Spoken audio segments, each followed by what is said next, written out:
Hoy día es frecuente entre quienes rechazan el comunismo señalar el hambre que ha producido este régimen social. Esto, sin embargo, es una opinión que debe ser matizada ante la realidad de los acontecimientos que se presentan para sostener este argumento. Sobre todo, es importante contextualizar los eventos que citan quienes sostienen la relación comunismo igual hambre, así como contrastar estos discursos con fuentes de información que presentan los hechos regularmente citados para desprestigiar al comunismo, o mejor dicho, los intentos de llegar a él. Antes que nada, queremos aclarar que este video no pretende ser un negacionismo acerca del drama humano vivido por muchas personas en una hambruna generalizada. Más bien, pretendemos desmitificar la causalidad que presentan los argumentos anticomunistas. Es por ello que en este video haremos referencia a la Unión Soviética, específicamente a aquellos crímenes que se le imputan a sus autoridades entre los años 1932 y 1933, periodo en el cual, sostienen los argumentos anticomunistas,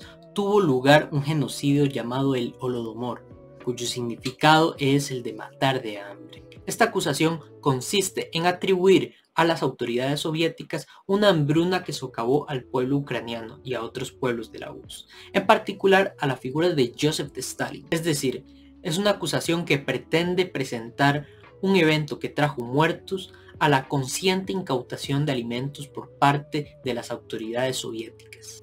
Ahora bien, de acuerdo con lo afirmado por Jan Meyer en Rusia y sus imperios, cuestionar la fiabilidad de los testimonios y las fuentes utilizadas para evidenciar la ejecución de una hambruna planificada es ser un cómplice del silenciamiento llevado a cabo por el poder soviético de las voces oprimidas cuyas quejas y sufrimientos fueron ocultados. De acuerdo con Meyer, para deslegitimar los documentos en que se informa sobre la hambruna planificada en contra de la población de Ucrania, no basta con señalar el carácter fascista de los individuos que nos los produjeron.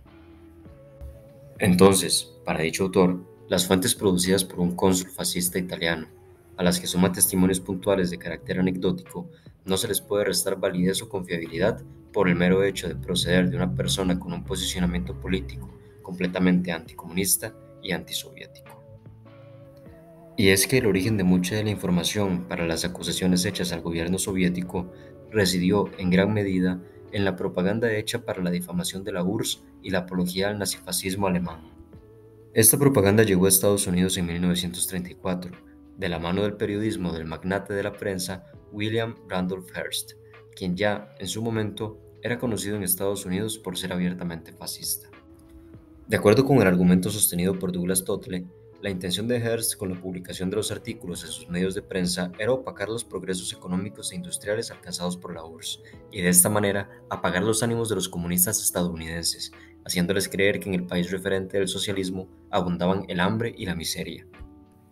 Esto encontró, además, una lógica gracias al contexto del momento, puesto que debido a la crisis de 1929 se había creado un ambiente propicio en Estados Unidos para que se sumaran simpatizantes al Partido Comunista. Ahondando en esto, el periodista encargado de la difusión del supuesto Holodomor fue una persona que entró en la Unión Soviética con un nombre falso, que nunca tocó suelo ucraniano, pero que supuestamente presentó evidencias del gran genocidio. Además, muchas de las fotos que presentó en su reporte fueron falsificaciones, fotos recicladas de periodos anteriores, como de la hambruna del Volga en 1921 durante la Guerra Civil en Rusia o del extinto Imperio Austrohúngaro.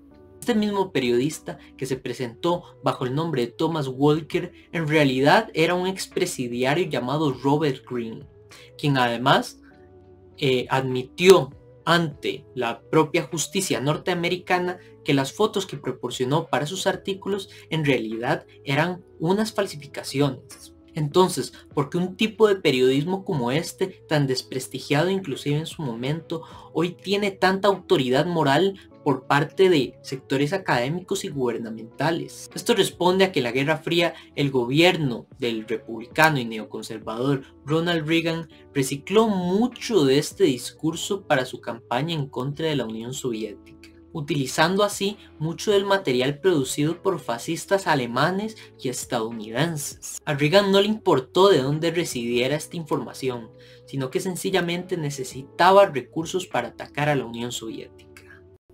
Teniendo en cuenta lo considerado hasta el momento, no es difícil comprender por qué hubo un resurgimiento de las campañas de desinformación y desprestigio dirigidas a menoscabar la Unión Soviética, aun cuando era de conocimiento público.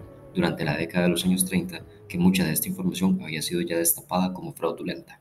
De hecho, y haciendo referencia a Domenico Lo Zurdo, una tesis fundamental para el mito del genocidio ucraniano ha sido la construida por Robert Conquest, quien ha sido caracterizado, incluso por los defensores de su obra, como un veterano de la Guerra Fría y el productor de un libro en el ámbito de una operación política y militar dirigida por Ronald Reagan.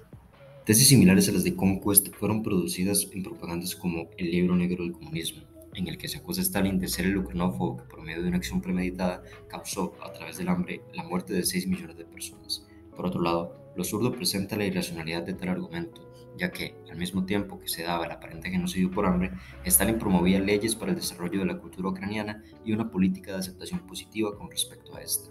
La información que en reiteradas ocasiones hemos presentado ya en su momento fue verificada como falsa.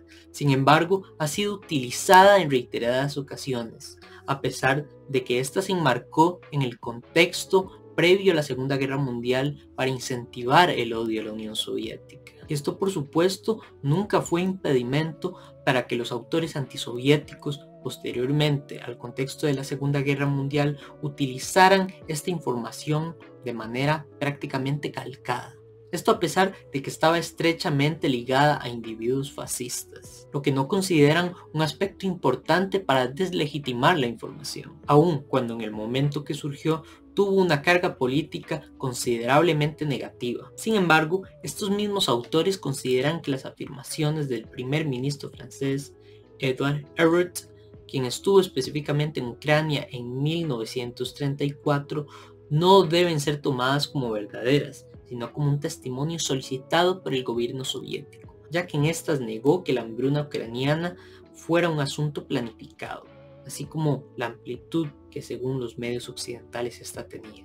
Entonces, podemos concluir que si bien la hambruna existió, el mito y la deslegitimación reside en la sobredimensión y en la falsa causalidad que presentan ciertas obras historiográficas y periodísticas, por ejemplo en su invención de causalidades y en la ignorancia acerca de las variables que dieron lugar a la hambruna, como por ejemplo el saboteo por parte de los gulags, las epidemias como el tifus y los desastres naturales que ocurrieron en ese momento. Y bueno, llegamos a la conclusión de este video.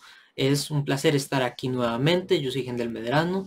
Recuerden que nos pueden seguir en nuestras distintas redes sociales, en Instagram, Twitter y Facebook. Y nos vemos en otra ocasión. Hasta luego.